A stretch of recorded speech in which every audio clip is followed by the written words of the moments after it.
Can't wait to read the comments on this one. Hey everybody, my name is Gavin and I love horror. While 2023 was a great year for horror, there was still a good amount of horror movies that really pooped the bed when it came to quality. It's time to count down the top 5 worst horror movies of 2023. Let's get into it.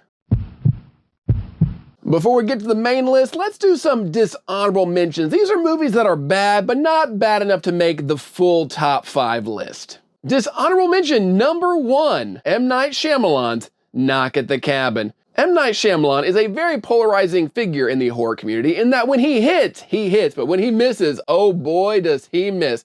So when I saw the trailer for Knock at the Cabin, which had a great cast including Dave Bautista, Jonathan Groff, and Ronald Weasley himself, Rupert Grint, I was pretty excited. Even if the premise of, will you kill one of your family members to save the entire world, did seem a little played out. But Knock at the Cabin suffers from being stuck in one place the entire time and the rinse and repeat formula of, you still haven't killed your family member yet, you still haven't made the ultimate sacrifice, and now we have to kill one of the people that showed up at the cabin, and you're gonna be sad because you kind of like them now because character development. It just does that the entire movie. It kind of gets stuck in its own concept and doesn't really go any further. And with like all M. Night Shyamalan movies, you keep waiting for a twist that's gonna tie it all together and really blow your mind, but the twist never comes. So you just kind of sit there, the movie ends and you're like, oh, that was it?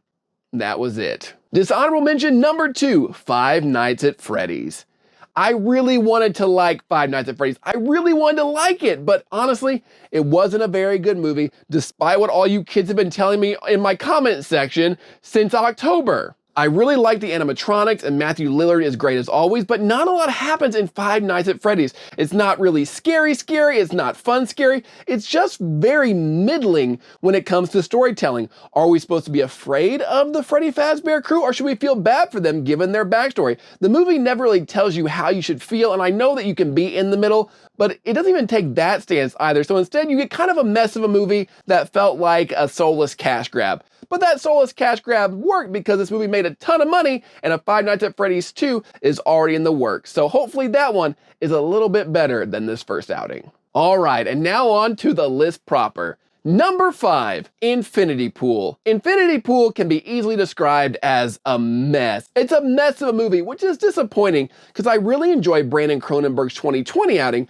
of Possessor. That movie was dark and gritty and really made you feel bad, but in that good way. Infinity Pool makes you feel bad in that bad way. The plot is interesting with this idea of murder tourism and going overseas, and if you kill somebody, you can actually clone yourself and have that clone be executed as punishment. And just this idea of like watching yourself get murdered, it's very dark, it's very dystopian, but it kind of gets stuck in its own concept like a Knock at the Cabin, where once you see Alexander Skarsgård get killed once, you've seen him get killed 1,000 times, even if the blood and gore in those executions is actually very well done. But it becomes very samey as you keep watching the same thing over and over again. And this movie has the distinction of being so bad that even Mia Goth cannot save it. And I'm sorry to inform Mia Goth that your quota for saying, James, while waving a gun around has been met for the rest of your life. You are no longer allowed to say that. I'm sorry, Mia Goth, your quota is up. Number 4, Winnie the Pooh, Blood and Honey. Horror movies and public domain figures, name a more iconic duo. Okay, in this case, maybe it was Winnie the Pooh and Piglet, and that's what Rhys Frake Waterfield, the director, tried to do with Winnie the Pooh, Blood and Honey. He tried to marry horror and Winnie the Pooh. Unfortunately, the concept stopped at horror movie Winnie the Pooh. Like, he had no story to go with it. When the movie could be interesting, where they talk about like Christopher Robin leaving and then coming back, I was like, this could be very interesting. Maybe see the darkness of the Winnie the Pooh characters. But unfortunately, the director was like, nah, Winnie the Pooh killing people is enough to keep this movie going. And while this may be the worst movie of the year for a lot of horror fans, for me, it's still more fun than some of the other entries on this list, but make no mistake, this movie is still really bad. The movie is too dark, you can't see anything, the CGI blood is bad, and the acting is some of the worst I saw all year. And that's not the actor's fault, because basically the director said, hey,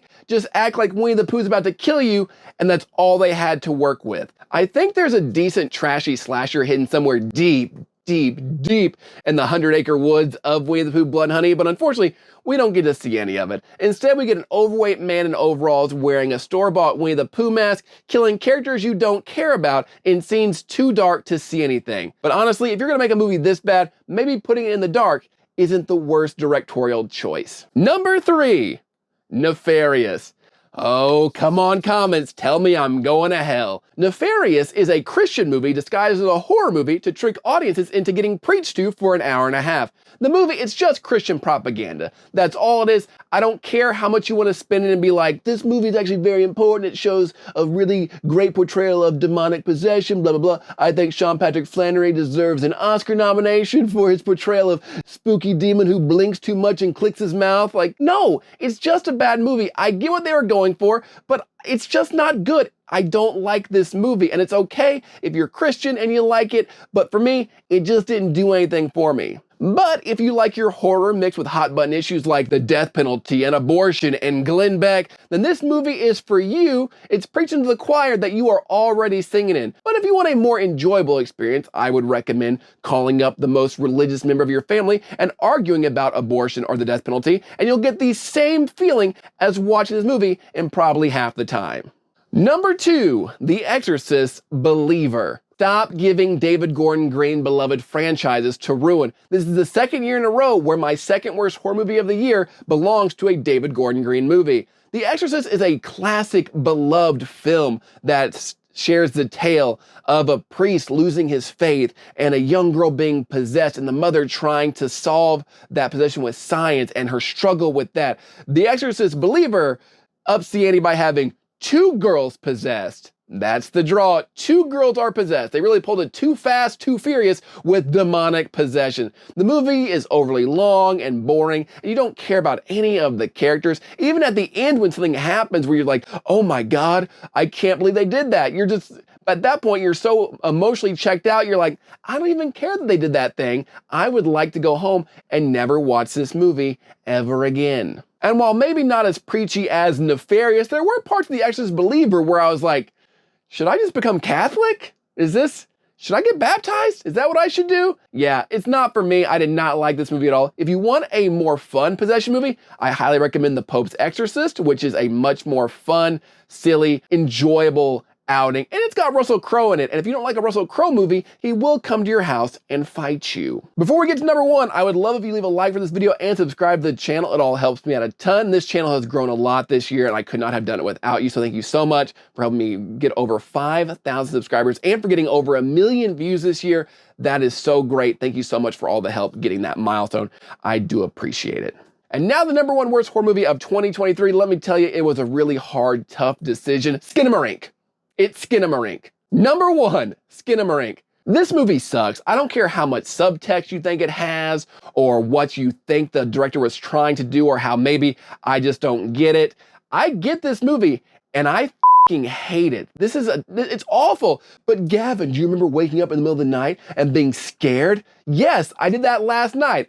Still don't like Skinamarink. But Gavin, don't you remember like maybe some childhood trauma of being alone and scared and not being able to find your parents? Yeah, I had plenty of childhood trauma, and none of that trauma led to me thinking Skinamarink is a good movie. I've seen Skinamarink described as artistic and brave and creative, but the only way to describe Skinamarink is pretentious. This is a pretentious movie. It's pretentious because it's shots of nothing. It's just blue angled shots of walls and public domain cartoons and children's toys. Like that's all this movie is. And you're like, but Gavin, in the darkness, I don't care what's in the darkness. It's a boring movie. And it's pretentious because the director has to be a very special kind of up his own ass to think that people will sit for an hour and 40 minutes and watch weird angled shots of nothing and then an occasional jump scare and weird whispering. And that's like, how much do you not value people's time to put us through this? You made a great 3-minute short film and added an hour and 37 minutes. I like that people are telling you what a great job you do with this. Like Variety and Rolling Stone said this is the best horror movie of 2023. Like how? Did you actually watch a different movie? Did you watch Talk to Me and think it's Skinamarink? It has one scary scene in the bedroom. That's a great short film. You release it as a short film or an anthology? This is great. But whatever the rest of this hour and 40 minutes of this bullshit is, it ain't it. This is not only one of the worst horror movies I've ever seen, this is one of the worst movies, period, I've ever seen. And that is why Skinamarink is the worst horror movie of 2023. But what did you think? Are you a fan of Skinamarink or any of the other trash on this list? Let me know in the comments below. Let's talk about it. Can't wait to hear from all the Nefarious fans again. But let me know what you thought in the comments below. What do you think was the worst horror movie of 2023? And what was your favorite horror movie of 2023? Because I will be doing a best of list as well. We got to have some positive with the negative, but let's talk about it in the comments below. As always, please leave a like for this video and subscribe to the channel. I greatly do appreciate it. And until next time, stay weird.